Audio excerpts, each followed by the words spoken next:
Okay, everyone, I think we will get started as we do have a quorum. We're still waiting on a couple more members, but I'll go ahead and call the meeting to order and then they might join us later.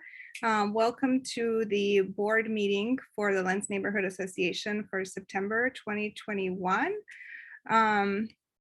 Just to clarify, this meeting is open to the public, but participation is by board invitation only. This is a meeting for the purpose of conducting LNA board business. Our general membership meetings where members and others can engage and discuss other matters are typically on every fourth Tuesday of every month. So that means our next one is on September 28th. With that, I will get us started with the agenda. And the first item on our agenda tonight is approving the minutes from last month's general meeting. Morgan, do you have those up for us?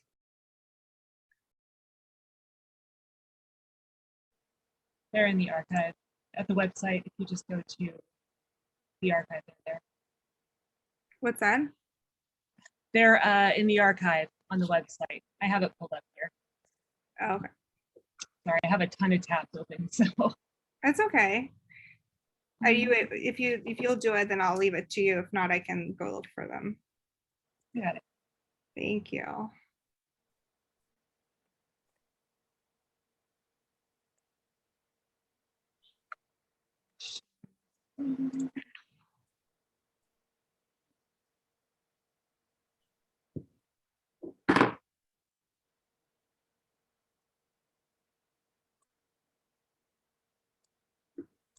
Okay.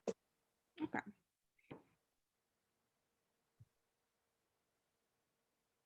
So these are the August board meeting.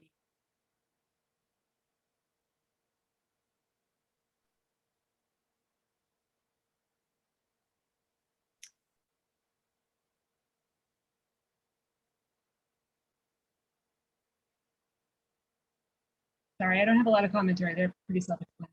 Yeah.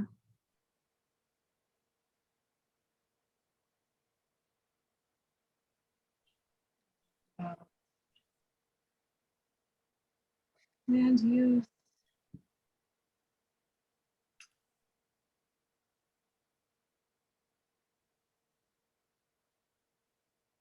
Finance report.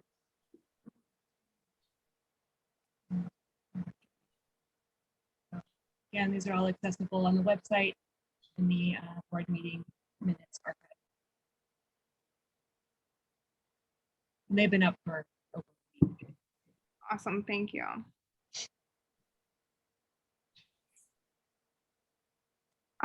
Okay, well, I move to approve the August board meeting minutes as presented by Morgan and post them on our website in their official form.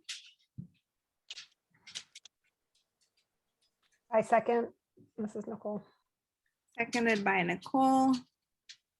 Any questions or any discussion needed? Okay, well, it's called to vote.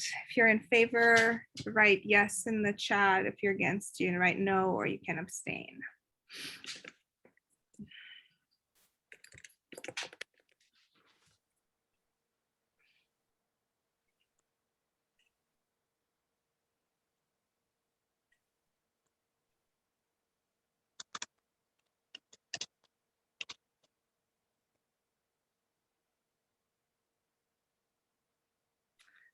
So let's see. I'll just clarify that, we have a quorum present. There's 7 members total on the LNA board, and 5 are here tonight. We have a quorum present, and we have 5 yeses, no nos, no abstentions. The motion carries.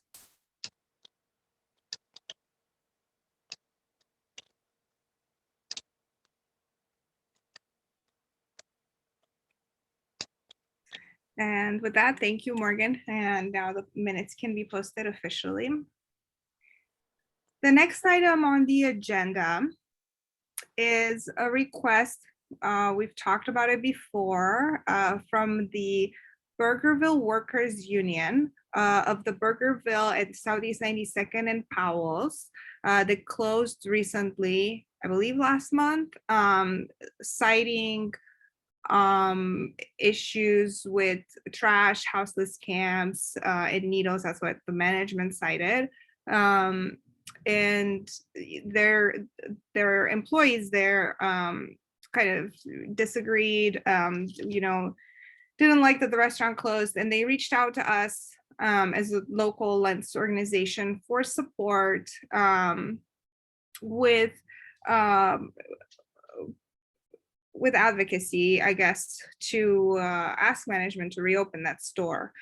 I had brought their letter also to the general membership meeting late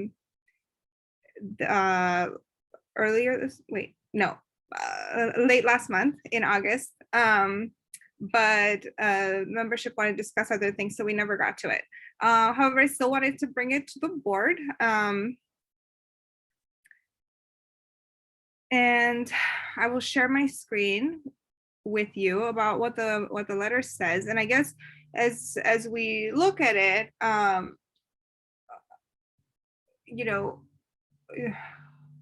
I guess after I read it, I will make a motion to approve the letter, and then we can have a discussion if my motion gets seconded. And then in that discussion, we can discuss edits too, or additions or anything like that. So I mention it because it's possible to want to support, but to want to slightly tweak the letter or something like that, so that it doesn't get automatically ruled out. So here's what we wrote. We are writing today to express our disappointment at the closure of the Burgerville restaurant located in the Lents neighborhood. We oppose the unilateral closure of the store and the company's indifference to working with the employees and the community to assist houseless folks in our community. We oppose in no uncertain terms any sweep of the area. What's meant by this is the workers are concerned that the restaurant closing will lead to the displacement of the houseless folks in the area. We support a humane solution that includes the company working with the Burgerville Workers Union, community groups, and our houseless neighbors to build community and safety for all. The Lents Neighborhood Association is Lents-based, just like your restaurant, and we've had a good experience working with Street Roots Ambassadors, Portland Street Response, and PDX Saints to build community between housed and unhoused neighbors, do cleanups, create safety for more people, and eliminate the stigma around mental health, houselessness, and substance use issues.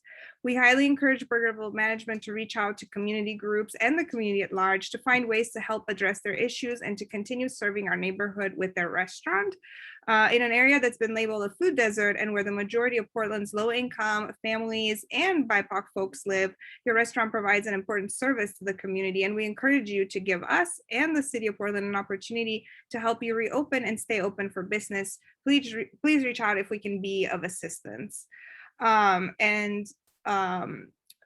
I'll just clarify that this is written with proposed language from the Burgerville Workers Union, as well as I'd say the last 3 paragraphs are something we discussed in a previous meeting, in a board meeting, where we talked about when they initially reached out for support, do we want to support them or not? And what is it that we can say, from our experiences, since we're not necessarily authorities on any matters and all that.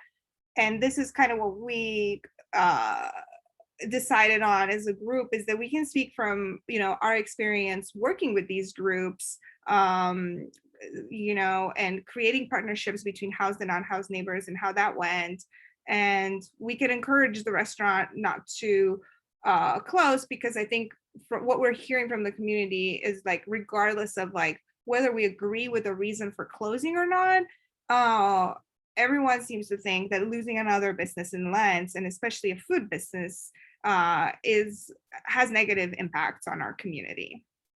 So I guess I'm just gonna, for us to know what, like, to have a discussion on that, I'll just make a motion for the LNA just to support the workers union as well as the larger Lents the community of Lents at large, with this letter asking Burgersville's management to reopen, and offering our support to them.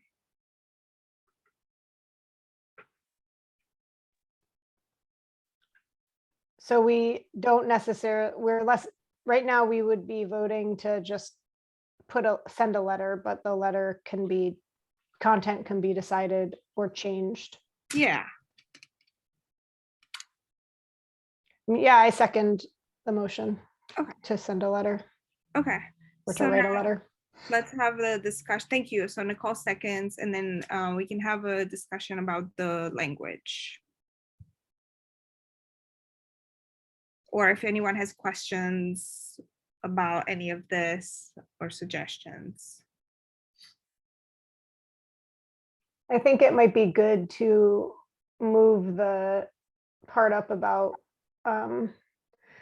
like the food desert part up farther, because I think that's a really important part of this situation, is that like this letter focuses a lot on unhoused people, but it isn't just those people who are like affected by this decision. And I just think it might have more impact if it centers around a larger group of the community members. So like maybe adding that last paragraph to like the second paragraph, or down there somewhere, just so that it, does center a larger portion of Is our. that better, or do you want it even higher? I'm just trying to think of the flow here, but Yeah, that's probably good. I actually like it in the second paragraph. so do you want it to be the start of the second paragraph or after the second paragraph? Yeah, so like we oppose the closure, this thing, and then and then the specific comments about the houseless community. So do you want me to move that paragraph here? I was thinking one higher, and then that leaves the houseless paragraphs all together. Basically pointing out this is a food desert, which is a problem for everybody. And then more specifically, since they're targeting basically impoverished neighbors in their closure. What if I take this sentence out though and move it to the To end? the bottom, yeah. That I think is.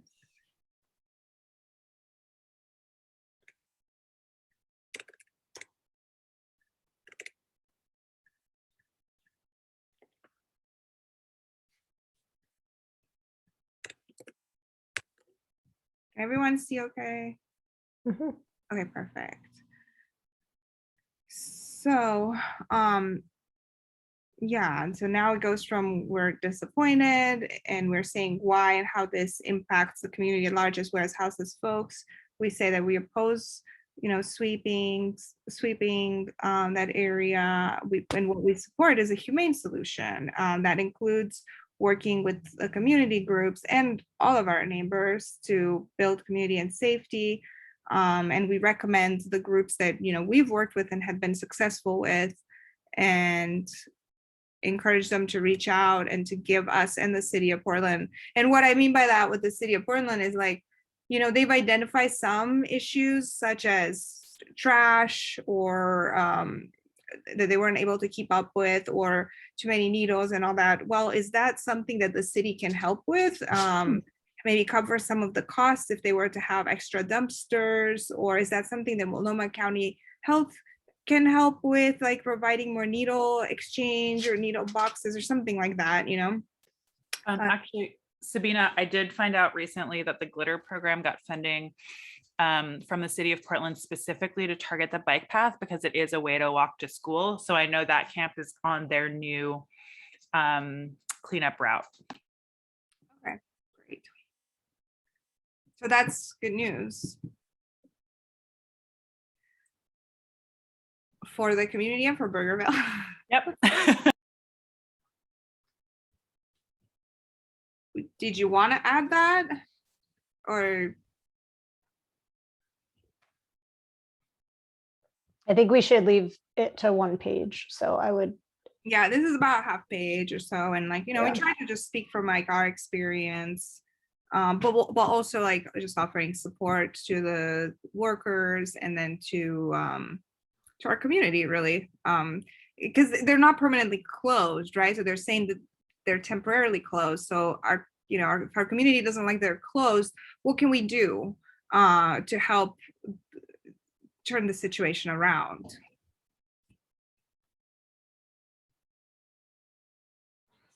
yeah, I think this is good to me. I think I would be ready to vote on it as is. Desert only has 1 S in it. That's just Oh one yeah, small that's thing. good. That's food. Thank you for that. Yeah.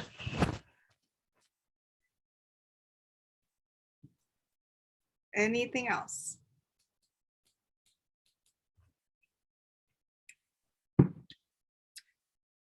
Okay, well then, let's call to vote. So Sorry, I was muted. I do have a question. yes, go for it, Jason. So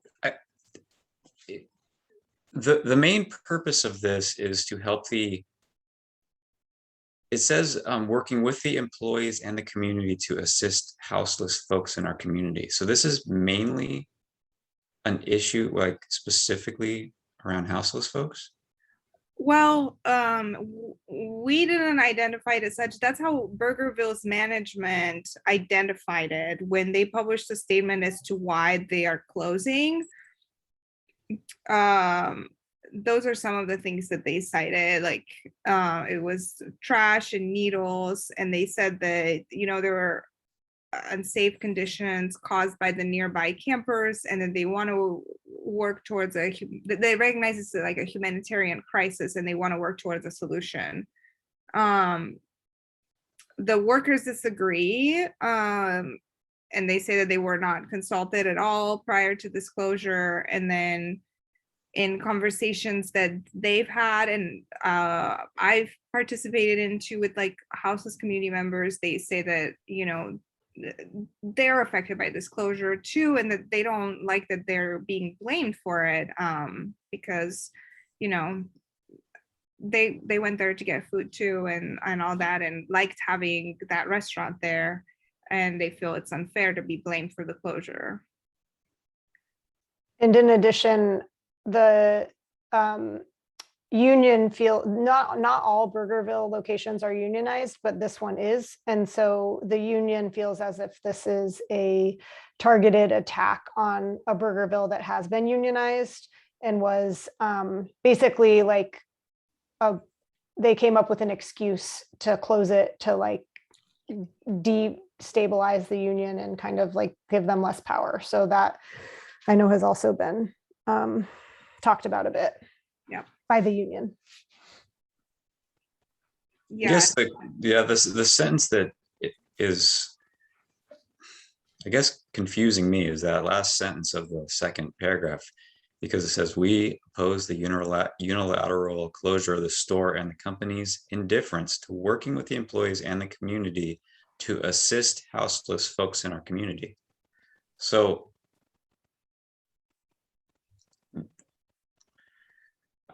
I'm sorry, that just doesn't make sense to me. Like they are indifferent to, I mean, are we asking Burgerville to actually help or assist houseless folks in our community? Well, they claim to want that, and the employees are saying, but you're not doing that by closing the store. I can try to pull up, if it's helpful, the statement that Burgerville management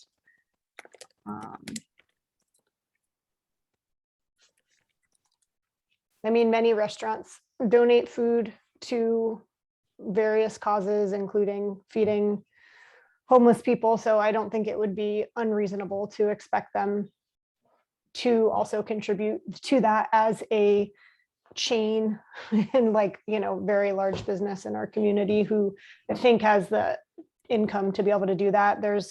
They could partner with PDX Saints to be providing food for Friday night meal service. There's a lot of ways that they could help that would fall under that sort of like help assist the houseless community without just asking them to like physically, I don't know, go do something direct with the houseless community, right? It could be via other channels.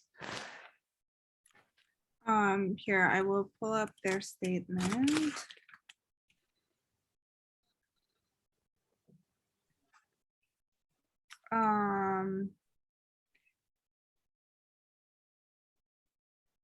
So it's for many months, employees have managed deteriorating conditions in the surrounding. So this is what their management is saying.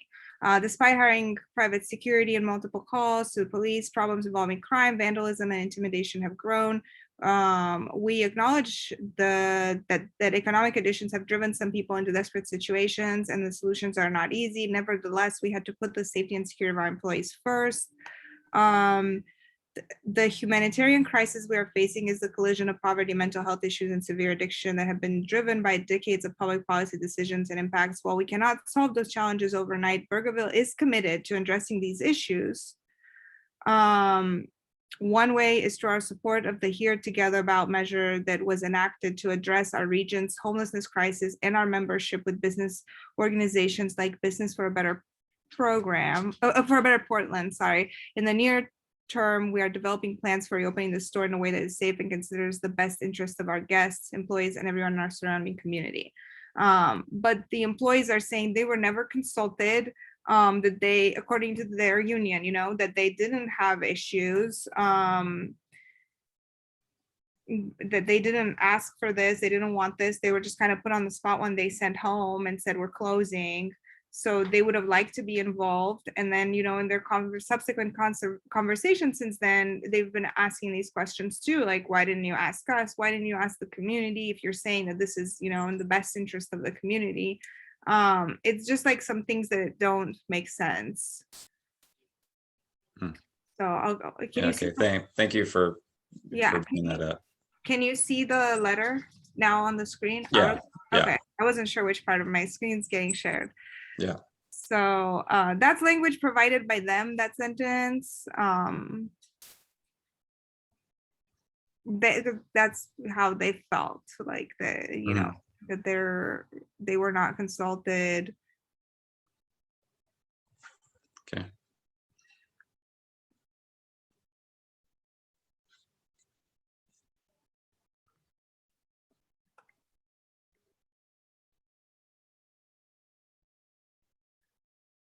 Any other suggestions or concerns or comments?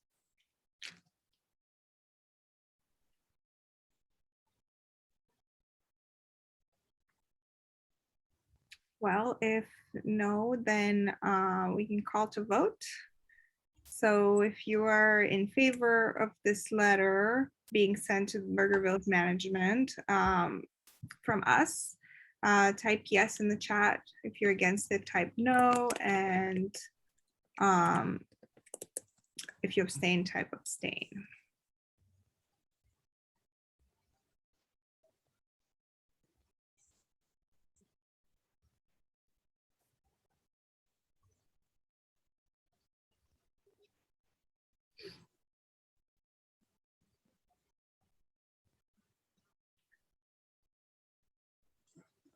So we have 4 yeses, 1 abstention, and no nos, and the motion carries.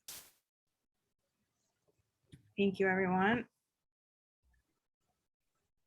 And now, next on our agenda is an executive session to discuss the succession plan for the Lents Neighborhood Association. As you know, according to our bylaws, we have elections later this month.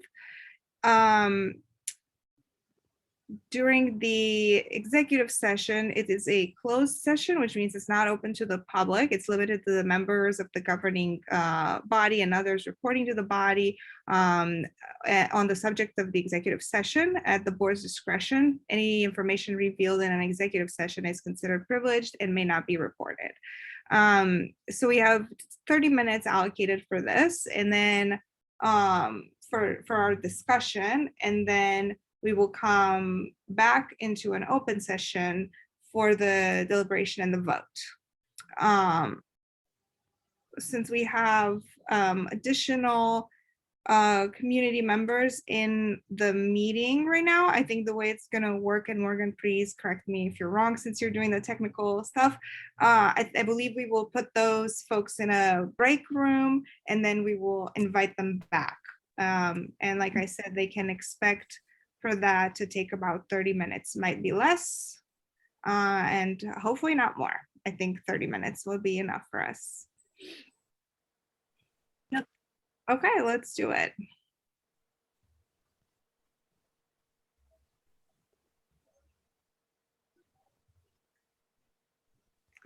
When you're in a breakout room, you can leave on your own, right? Yeah, they're in the waiting room. And Oh, okay. yeah, we didn't do breakout rooms. We just moved everybody into the waiting room. Yeah. I'm gonna recording too, just so that.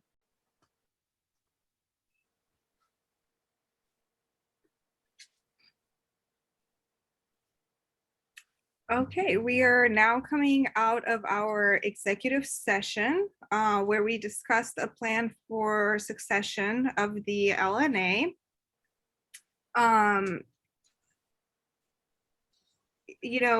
At previous meetings, our board has discussed the possibility of dissolution.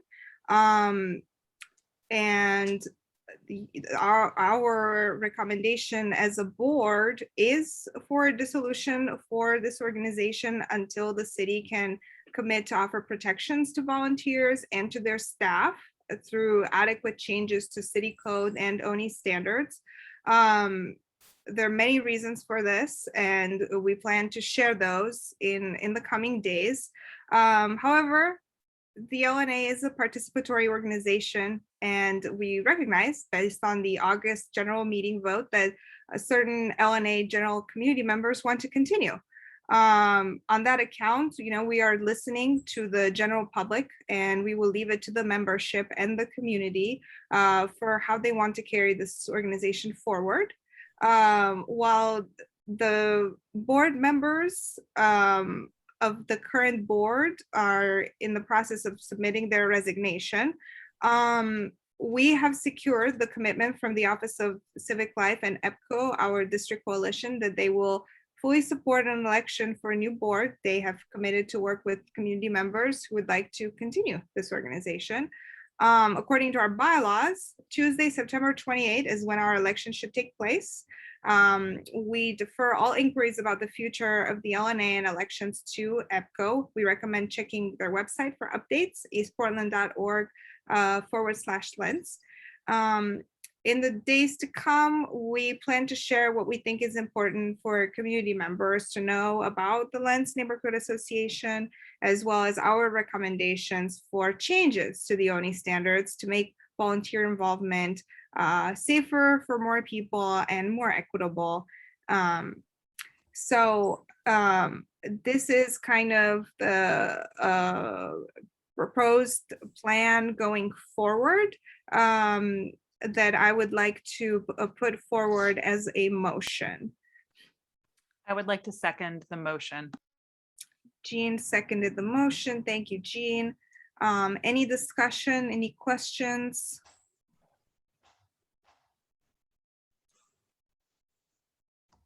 No, okay, well, with that, let's call to vote. If you are in favor of this plan put forward for the upcoming election, please vote yes. If you're against it, please vote no, or otherwise you can also vote abstain.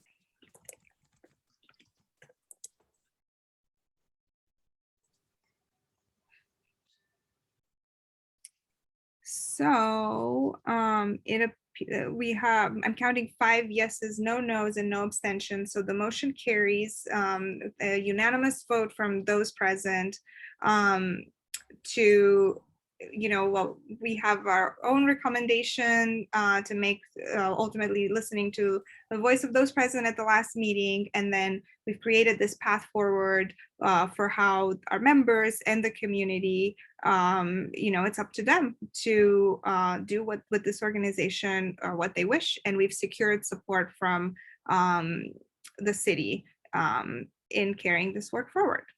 So the motion carries, and thank you everyone present here. Thank you for your work and service on the board in the last year. I believe most of you, all of you have been on this board in the last year. So thank you for everything that you've done. And we can move on to the financial report unless anyone would like to add anything.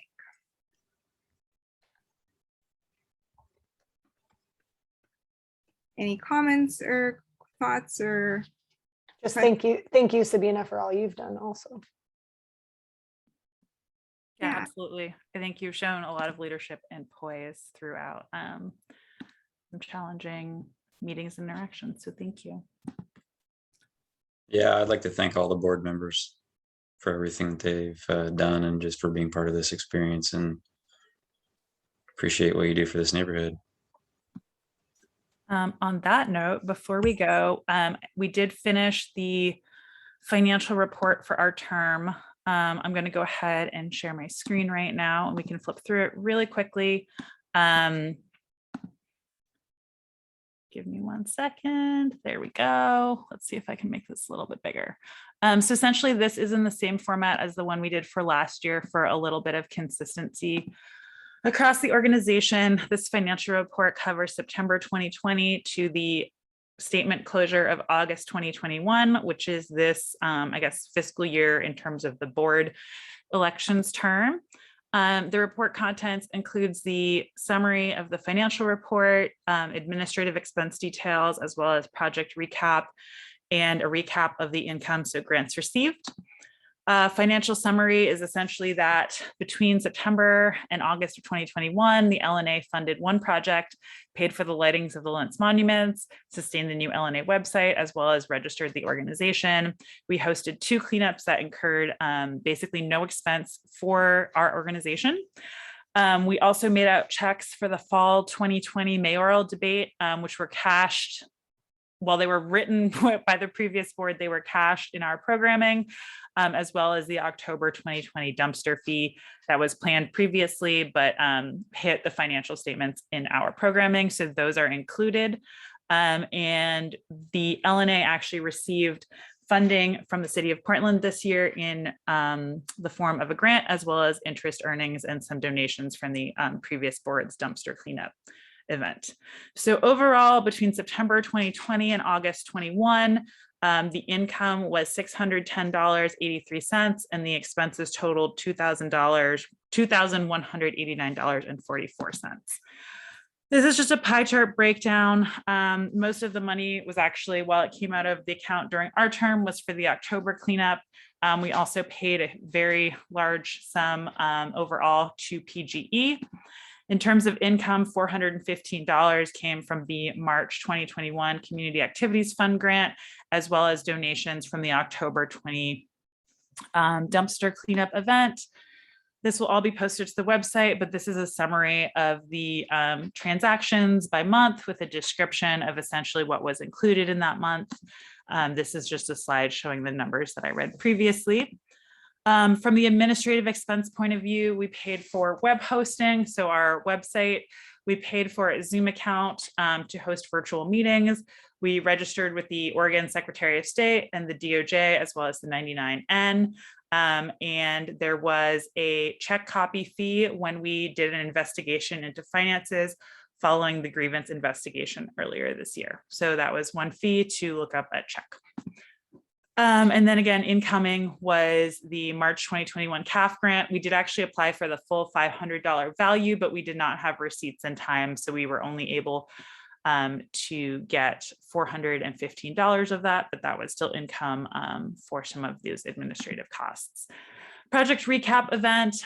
This just shows the finances, the impact, as well as the vote information for the dumpster cleanup from the last board. This was the main event that we had. So we did the May 15th Community Cleanup and Outreach Fair, which has a lot of information. You can find that summary on our website as well. I believe it is linked. We had a 4th of July cleanup in partnership with Portland Parks and Rec that ended up being free. And then we finally did a Lents Town Center Monument West, which is free with support of some of our local business partners. So that concludes the sort of pretty PowerPoint version of the financial report. We did also complete the gap analysis for this year, and that will be posted as well. So just wanted to say thank you all again. And we are also able to button up from a financial perspective the items for this term. So unless I guess there's any objections, we will get those posted tomorrow so that folks can peruse them on their time before we resign.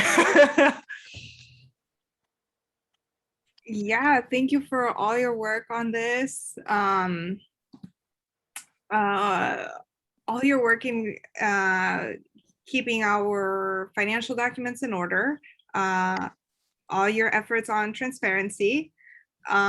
This presentation that you put together to present all this information in such a cohesive way, and which is a huge service to our community, you know, and I think it's efforts like this that often get overlooked when it comes to the time that it takes to run an organization like this, to involve the community and to, you know, bring everyone on the same page.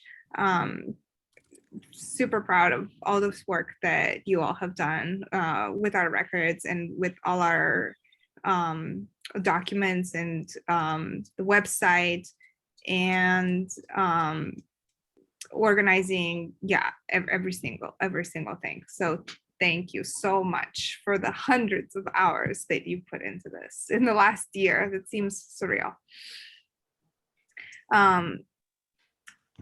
Any questions about the financial report or what Jean just said? Okay. You know, that there on other things on our agenda are the land use update, but we don't have a land use chair. Upcoming events, we're not doing that ourselves. And I believe no other committee updates unless I am mistaken. Is there anything, any other update that we need to provide? Okay. I think we're all set. EPCO should be following up with anyone who's interested in elections. So that should be squared away. Yeah, and like I said, one place for information is, where did I put it? eastportland.org/Lents. If they will be leading this effort, that is one place that they have access to, you know, editing and posting information. So I just wanted to make that known. But yeah, look for more information to come in the days to come, as well as our statement on all this and our recommendations to the community and to EPCO. Well, thank you so much, everyone. This also concludes 4 years of service for me. This is the end of my second term, and I cannot believe that it's been 4 years. The only way I can tell how long it's been is by looking at how much my daughter has changed, because she was 3 years old when we started, when she walked with me on election night. And she's so different now. That's the only, otherwise it kind of flew by. So yeah, thank you. And I look forward to seeing you all in the community. I know you're all very active volunteers, and we will cross paths through our other community service here. Thanks, Sabina. Yeah. Yeah. Thank you. Good night, everybody. Good night. Thank you, Sabina. Thanks, everybody. Good night. Thank you. Yeah. And meeting adjourned. But yeah.